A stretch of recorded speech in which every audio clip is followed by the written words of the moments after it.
সবথেকে বেশি রিটার্ন, হ্যাঁ এই স্কিম থেকে আপনারা পাবেন সবথেকে বেশি রিটার্ন। আজ আমরা কথা বলবো পোস্ট অফিসের এমন একটি স্কিমের সম্পর্কে যেই স্কিমে আপনারা নিবেশ করে সবথেকে বেশি রিটার্ন পাবেন।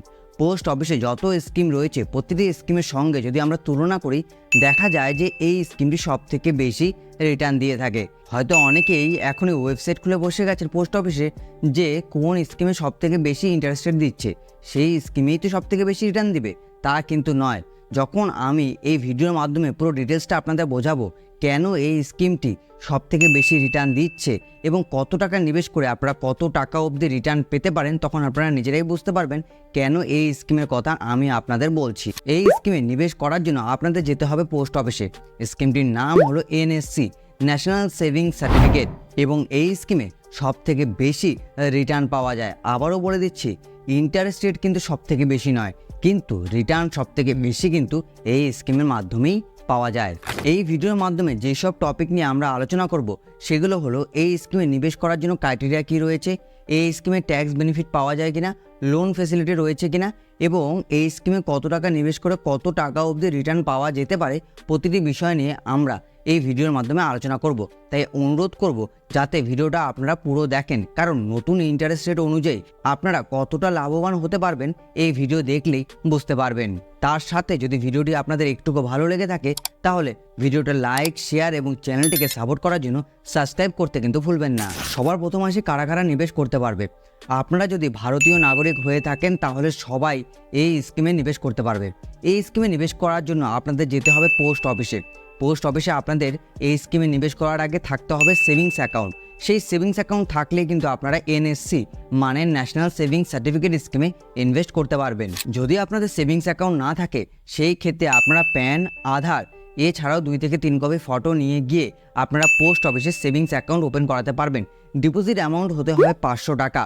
তারপরে আপনারা চাইলে এনএসসি ন্যাশনাল সেভিংস সার্টিফিকেট স্কিমে ইনভেস্ট করতে পারবেন। আপনারা চাইলে এনএসসি মানে ন্যাশনাল সেভিংস সার্টিফিকেটে সিঙ্গেল অ্যাকাউন্টও ওপেন করাতে পারেন, জয়েন্ট অ্যাকাউন্টও ওপেন করাতে পারেন। আবার চাইলে আপনারা 3 জন মিলেও কিন্তু এখানে অ্যাকাউন্ট ওপেন করাতে পারবেন। আবার চাইলে আপনারা কিন্তু মাইনরের নামেও কিন্তু অ্যাকাউন্ট ওপেন করাতে পারবেন, কিন্তু সেই ক্ষেত্রে গার্জিয়ান হিসেবে কাউকে থাকতে হবে, যে কিনা সেটা দাদু, দিদা, মা, বাবা যেই হোক না কেন। যেই মাইনের অ্যাকাউন্টটা আপনারা ওপেন করাবেন সেই মাইনারের যদি 18 বছর হয়ে যায় সেই ক্ষেত্রে মাইনারের নামে কিন্তু অ্যাকাউন্ট ট্রান্সফার করে দেওয়া হবে। মিনিমাম ইনভেস্টমেন্টের কথা যদি আমরা বলি, এনএসসিতে আপনারা মিনিমাম 1000 টাকা থেকে ইনভেস্টমেন্ট শুরু করতে পারেন, এবং ম্যাক্সিমামের কথা যদি আমরা বলি তাহলে আপনারা যত ইচ্ছা তত টাকা এই স্কিমে নিবেশ করতে পারবেন। এই স্কিমে নিবেশ করার জন্য আপনাদের একটা জিনিস মনে রাখতে হবে, 100 মাল্টিপলে আপনাদেরকে কিন্তু ইনভেস্ট করতে হবে। যেরকম ধরুন 1 লক্ষ, 1,50,000 বা 5 লক্ষ বা 7,70,000 এরকম অ্যামাউন্ট আপনারা ইনভেস্ট করতে পারবেন। ইনভেস্ট করতে পারবেন না ধরুন 7,331 বা ধরুন 10,111 এরকম অ্যামাউন্ট আপনারা কিন্তু এই স্কিমে ইনভেস্ট করতে পারবেন না। ন্যাশনাল সেভিংস সার্টিফিকেট স্কিম সম্পর্কে এত কিছু তো জেনে নিলাম, তাহলে এই স্কিমে আমাদের টাকা কত বছরের জন্য ইনভেস্ট করতে হবে? যদি আপনারা এই স্কিমে ইনভেস্ট করেন তাহলে আপনাদের টাকা 5 বছরের জন্য ইনভেস্ট করতে হবে। দেখুন, আমরা কিন্তু অনেকেই 5 বছরের এফডি করিয়ে থাকি।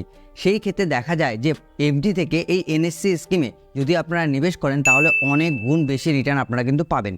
আপনারা চাইলে যখন আমি ক্যালকুলেশন দেখাবো সেই সময় আপনাদের বুঝিয়েও দেবো এফডির সঙ্গে কম্পেয়ার করে যে কেন আমি এই কথাটা বললাম। 5 বছরের কথা বলতে বলতে হয়তো অনেকের মনেই একটা প্রশ্ন এসেছে যে আমরা যে 5 বছরের জন্য নিবেশ করব, যদি আমাদের কোনো কারণে দরকার পড়ে তবে কি আমরা এই স্কিম থেকে টাকা উইথড্র করাতে পারবো বা কোনো কি পেনাল্টি পে করতে হবে?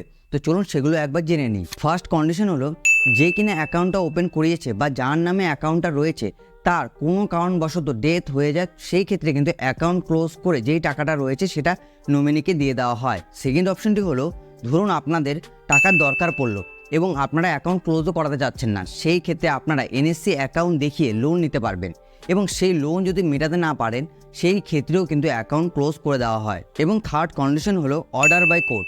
তার মানেটা হলো আপনারা যদি কোর্ট থেকে অর্ডার আনতে পারেন যে অ্যাকাউন্ট ক্লোজ করে আপনারা সেখান থেকে টাকা উইথড্র করাতে চান, সেই ক্ষেত্রেও কিন্তু অ্যাকাউন্ট ক্লোজ করা যায়। একটু আগেই তো বললাম যে যদি অ্যাকাউন্ট হোল্ডারের কোনো কারণবশত ডেথ হয়ে যায় তবে নমিনি সেই টাকা পেয়ে যাবে।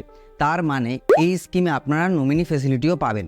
এখানে নমিনি আপনারা চাইলে 1জন বা 2জনকেও কিন্তু রাখতে পারেন। কী কী কন্ডিশনে অ্যাকাউন্ট ক্লোজ করা যাবে বা প্রি ম্যাচুরিটি করা যাবে সেই ব্যাপারে তো জানলাম। যদি আপনারা নর্মালি অ্যাকাউন্ট ক্লোজ করাতে চান, মানে আমার টাকার দরকার পড়েছে, আমি অ্যাকাউন্টটা ক্লোজ করাবো বা প্রিম্যাচুরিটি করিয়ে এখান থেকে টাকা উইথড্র করে নেব, সেই ক্ষেত্রে করা যাবে কি না? হ্যাঁ, করা যাবে, কিন্তু তার জন্য অ্যাকাউন্টের বয়স 3 বছর হতে হবে। মানে আপনি যদি আজকে থেকে নিবেশ শুরু করেন তাহলে 3 বছর পরে গিয়ে আপনি অ্যাকাউন্ট ক্লোজ বা প্রিম্যাচুরিটি নর্মালভাবে করাতে পারবেন। সেই ক্ষেত্রে আপনাকে পে করতে হবে পেনাল্টি পে করতে হবে 1%। আর এই যে 1%-এর কথা বললাম না, এই 1% কিন্তু কাটা হবে আপনার ইন্টারেস্ট অ্যামাউন্টের থেকে। যার মানে হলো আপনি যেই টাকার ইন্টারেস্ট রেট পাচ্ছিলেন সেইটার থেকে কেটে আপনাকে কম ইন্টারেস্ট দেওয়া হবে। তাহলে এই স্কিমের বর্তমান ইন্টারেস্ট রেট কত? এই স্কিমের বর্তমান ইন্টারেস্ট রেট চলছে 7.7%। হ্যাঁ, 7.7%। এবার হয়তো অনেকেই ভাবছেন যে এত কম ইন্টারেস্ট রেটে কী করে ভালো রিটার্ন আপনি বলছেন। আবারও বলছি, যখন ক্যালকুলেশন দেখাবো আপনারা নিজেরাই বুঝতে পারবেন যে হ্যাঁ, এই স্কিমে সবথেকে বেশি ভালো রিটার্ন দিয়ে থাকে। আপনারা চাইলে এই স্কিম থেকে লোনও নিতে পারবেন, একটু আগেই তো বললাম। কিন্তু এই স্কিম থেকে কত টাকার লোন নিতে পারবেন? আপনার ইনভেস্টমেন্ট অ্যামাউন্টের ওপর 70 to 80% টাকার লোন নিতে পারবেন। মানে আপনি যদি 1 লক্ষ টাকা নিবেশ করে থাকেন এনএসসি অ্যাকাউন্টে, সেই ক্ষেত্রে আপনি 70 থেকে 80 হাজার টাকার লোন নিতে পারবেন। চলুন এবার জেনে নিন যে এই স্কিমটি এত জনপ্রিয়তা পেয়েছে কেন। দেখুন, এই স্কিমে সবথেকে বেশি রিটার্ন পাওয়া যায়, এটা একটা কারণ তো রয়েছেই। তার সাথে আরেকটি কারণ হলো এই স্কিম থেকে আপনারা পাবেন ট্যাক্স বেনিফিট, এবং এই কারণে এই স্কিমটি এত জনপ্রিয়তা পেয়েছে। 80সির আন্ডারে আপনারা কিন্তু 1.5 লক্ষ টাকা ট্যাক্স বেনিফিট পাবেন এই স্কিম থেকে। যেরকম আপনারা পিপিএফ থেকে পান, সুকন্যা থেকে পান, সেরকমভাবেই কিন্তু আপনারা এই স্কিম থেকেও ট্যাক্সের বেনিফিট পাবেন 80সির আন্ডারে 1.5 লক্ষ টাকার। এবার একটা ইম্পর্ট্যান্ট কথা আমি আপনাদের বলে দিতে চাই, 2016 আগে থেকে এই স্কিমে যারা নিবেশ করতো তাদের একটা সার্টিফিকেট দেওয়া হতো। বর্তমানে কিন্তু দেওয়া হয় একটা পাসবুক। যখনই আপনারা এই স্কিমে নিবেশ করবেন সেই পাসবুকটা আপনাকে দেওয়া হবে, এবং সেই পাসবুকে পুরো ডিটেলসে লেখা থাকবে আপনি কত টাকা ইনভেস্ট করেছেন, কী পার্সেন্টেজ আপনি পাচ্ছেন, মানে কত ইন্টারেস্ট রেট পাচ্ছেন এবং কত টাকা রিটার্ন পাবেন, সব কিছু দেখে তারপরেই কিন্তু পোস্ট অফিস থেকে বের হবেন। তার আগে আপনারা বারবার পোস্ট অফিসের বইটা যেটা আপনাকে দেওয়া হবে এনএসসিতে ইনভেস্ট করার পর সেটা ভালোভাবে চেক করে নেবেন। চলুন এবার ক্যালকুলেশনটা একবার দেখে নিই আমরা। যদি আপনারা এনএসসি স্কিমে 1 লক্ষ টাকা নিবেশ করেন তাহলে আপনারা 5 বছরে যে ইন্টারেস্টটা পাবেন সেটা হলো 44,903 টাকা। মানে ম্যাচুরিটিতে রিটার্ন পাবেন 1,44,903। যদি 5 বছরের এফডিতে 1 লক্ষ টাকা রাখতেন তাহলে আপনারা 38,000 টাকা বেশি পেতেন। সেরকমভাবে যদি আপনারা 2 লক্ষ টাকা ইনভেস্ট করেন এই স্কিমে তাহলে 89,000-এর মতো বেশি টাকা আপনারা রিটার্ন পাবেন। কিন্তু যদি আপনারা 5 বছরের জন্য এফডি করাতেন তাহলে আপনারা দেখতেই পারছেন যে 77,000 টাকার মতো শুধুমাত্র বেশি পেতেন। তাহলে এখান থেকে তো আপনারা বুঝতেই পারছেন যে এনএসসিতে বেশি রিটার্ন পাওয়া যায়। সেরকমভাবে যদি এনএসসি স্কিমে 5 লক্ষ টাকা আপনারা নিবেশ করতেন তাহলে 2,24,000 টাকা আপনারা বেশি পেতেন 7.7% ইন্টারেস্টের অনুযায়ী। কিন্তু 5 বছরের এফডি যদি 5 লক্ষ টাকা রাখতেন তাহলে শুধুমাত্র কিন্তু 92,000 নয় 1,92,000 টাকা বেশি পেতেন। সেরকমভাবেই 7 লক্ষ টাকা এনএসসি স্কিমে নিবেশ করলে আপনারা 3,14,000 টাকা বেশি পেতেন। কিন্তু দেখা যায় যে এফডি করালে আপনারা শুধুমাত্র 2,69,000 টাকা বেশি পেতেন। এখান থেকেও হয়তো আপনারা বুঝে গেছেন যে এফডি থেকে এনএসসি স্কিমে বেশি রিটার্ন কিন্তু দেয়। চলুন এবার দেখিনি, যদি আপনারা এনএসসি স্কিমে 10 লক্ষ টাকা নিবেশ করতেন তাহলে আপনারা 4,49,000 টাকা বেশি পেতেন। কিন্তু সেখানে দেখা যায় 5 বছরের এফডিতে শুধুমাত্র 3,86,000 বা 85,000 টাকার মতোই আপনারা বেশি পেতেন। সেরকমভাবেই যদি আপনারা 15 লক্ষ টাকা এনএসসি স্কিমে নিবেশ করতেন তাহলে 6,73,000 টাকার মতো এনএসসি স্কিম থেকে বেশি পেতেন। কিন্তু দেখা যাচ্ছে যে 5,78,000 টাকা শুধুমাত্র বেশি পেতেন টিডি করলে, মানে ফিক্সড ডিপোজিট। তাহলে এখান থেকে তো আমরা সবাই বলতে পারি এনএসসি বেস্ট স্কিম। হয়তো আপনারা সবাই বুঝতে পেরে গেছেন কেন এনএসসি এত বেশি রিটার্ন দেয়। তাও আমি আরেকবার বলে দিচ্ছি, এনএসসিতে রিটার্ন দেওয়ার সবথেকে বড় কারণটা হলো আপনি যেই টাকাটা ইনভেস্ট করছেন প্রতি বছর যেই টাকার ইন্টারেস্ট পাচ্ছেন তার পরের বছর আপনার ইনভেস্টমেন্ট অ্যামাউন্ট প্লাস আপনার ইন্টারেস্ট অ্যামাউন্ট দুটোর উপরেই কিন্তু আবার ইন্টারেস্ট দেওয়া হয়, যেই কারণে এই স্কিমে সবথেকে বেশি রিটার্ন পাওয়া যায়। পোস্ট অফিসের বাকি স্কিমগুলোতে এই ফেসিলিটি নেই, কিন্তু এনএসসি স্কিমে এই ফেসিলিটি রয়েছে। তাই পোস্ট অফিসের বাকি স্কিম থেকে এনএসসি স্কিমে সবথেকে বেশি রিটার্ন পাওয়া যায়। আপনারা চাইলে এনএসসি অ্যাকাউন্ট ট্রান্সফারও করাতে পারবেন। এবার এই ট্রান্সফারের ব্যাপারটা কি?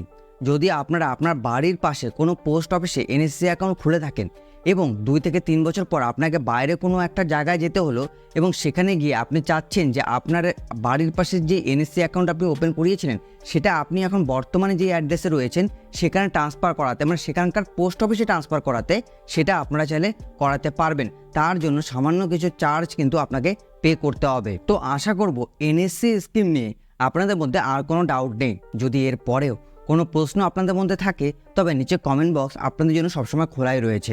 যদি ভিডিওটি আপনাদের একটুকু ভালো লেগে থাকে তাহলে ভিডিওটি গুরুজন এবং বন্ধুবান্ধবদের সঙ্গে শেয়ার করে দেবেন। ভিডিওটি দেখার জন্য আপনাদের সকলকে অসংখ্য ধন্যবাদ।